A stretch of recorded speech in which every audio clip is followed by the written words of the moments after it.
Well, it's a very unique situation because when I was a student at Murray State University, one of my most beloved professors was Dr. Bill Payne. And then to be able to come back to Murray State and work with him a number of years, and then to be able to be the chair and dean with Dr. Payne as a faculty member has just been a great experience. Dr. Payne has a long history of working and supporting students, particularly as it relates to transitioning into the world of work. He was one of the toughest professors that I ever had. It's been interesting to see him mellow over the years and to see that transition, but there's nobody that we've ever had in 41 years of service. Wow, what a record. There's been nobody that's been any more student-centered. We promote our university as being a student-centered university, and Dr. Payne always has and always will support students. As long as they do their work, as long as they do the right thing the right way, he's there behind them. And it's just been a great experience to have him in our department. He served a short period of time as an administrator of the entire university, and then came back to agriculture, and has been a true asset to our faculty, to our students, and to the Hudson School of Agriculture.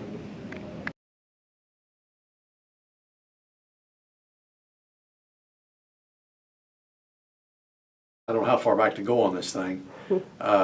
I came here after 6 years at South Dakota State University, and came here in 76, and been here ever since, and spent part of my time over at as an assistant to the academic vice president and assistant provost, and so I did about 20 years of administrative work, starting out in the faculty and then eventually coming back to the faculty after a change in the senior administration.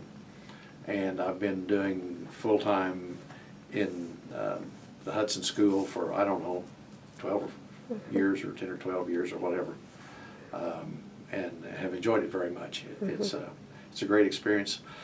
Been teaching a wide variety of classes, but now have pretty well settled in the last 2 or 3 years of teaching the ag sales and merchandising class.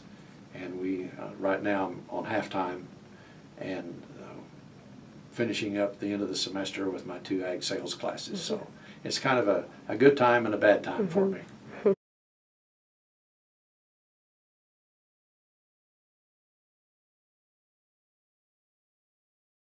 Oh my, an advice to a freshman. A lot of it has to do with, and I don't mean to sound bad about this, but giving up some of the habits that you learned in high school. Absolutely. And learning to interact with your teachers, learning to establish a relationship with the faculty. The students that establish some kind of a meaningful relationship with the faculty, who can speak up in class, who can visit the faculty's offices, who can get to know them, those students always do better. This idea of just putting up with it and then going home, many of those folks don't make it. And the last thing we want is for somebody to start and then not complete. So the more we can get to know our students, the better we are equipped to work with them and to understand their situations and their issues. And it's like everything else, not everybody learns the same way, and you have to approach students in different ways and classes in different ways. And so the better we are able to establish that relationship, the better job we're able to do.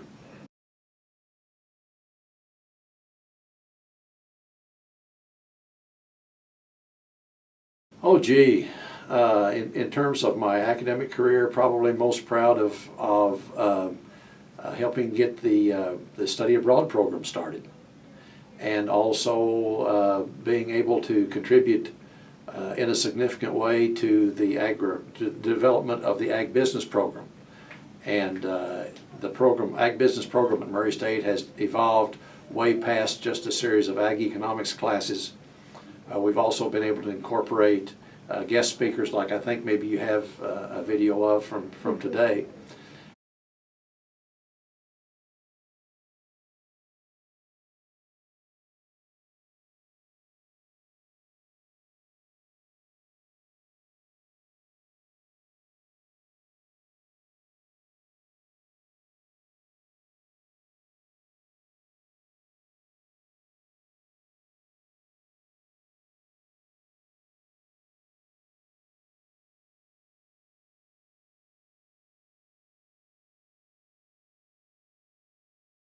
and pushing the internships, helping our students not only have the international experience, but then promoting internships, helping them get some practical experience before they leave, and then probably, you know, now that I think about it, helping my students get jobs and good jobs. And when I think of what I was paid when I first started, you know, and my students now are getting out and making 5 times what I made when I started, and that's with a BS degree, and I'm thinking, holy cow, you know. So, you know, like I tell my students, you know, believe in inflation, believe in prices going up, because it's going to happen. And I've seen that in my career here. It's really, it's gratifying. It's really great to see our students go out and get good jobs all over the nation, really. Big companies are coming in here to hire our people, which has not always happened, but because of the quality of program that we've been able to develop, and with the administration that's been able to help us and believe in us as a school and as a discipline, we've been able to get these things done.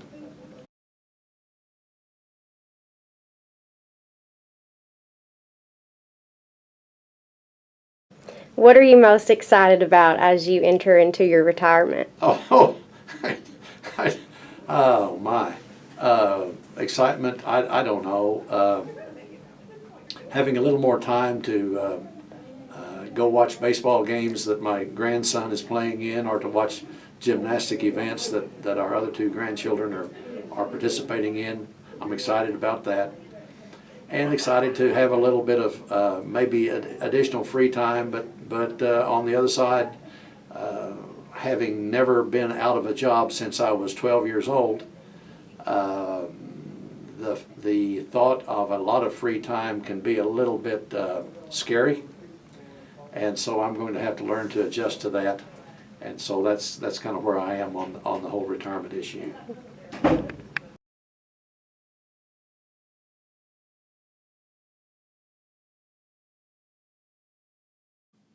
When I was a freshman, my very first ag class was with Dr. Payne.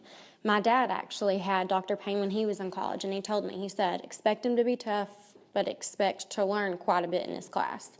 And I will say he was tough, but I immediately could sense a bit of comfort in him with the way that he talked to us and the way that he taught. And a few times in my freshman year, I wanted to talk to him just to hear him speak to me in a different way than it was in class. I could just tell with the way that he taught in class that he was the type of person that I could go to if I needed advice. There were so many times that I went to him my freshman year and just said, you know, I don't know where I want to go in life and what I want to do, but I have ideas. And he kind of helped me put those ideas into real goals. There were so many times that I thought, I don't know where my life is still going to go. I'm about to graduate college and I just need someone to talk to. I would go to him and he would tell me a lot of times stuff that I might not have wanted to hear, but it always ended up to be stuff that I needed to hear. The best piece of advice he ever gave me was, if you ever get the opportunity to travel, or if you ever get the opportunity to do something that you didn't think that you wanted to do in the beginning of college, you need to do it. You'll regret it for as long as you live if you don't take advantages that you can get. Dr. Payne is almost like a father figure in a way. He's someone that I can go to when I need honesty, but it's caring. And I know that for the rest of my life, I could always go to him. I could call him and he would give me pieces of advice that are more than just a professor telling you something that you need to know or something that you should be hearing. It's truly caring the way that he talks to students. As long as you put forth an effort to make a relationship with him, it's something that you're going to be able to hold on to for the rest of your life.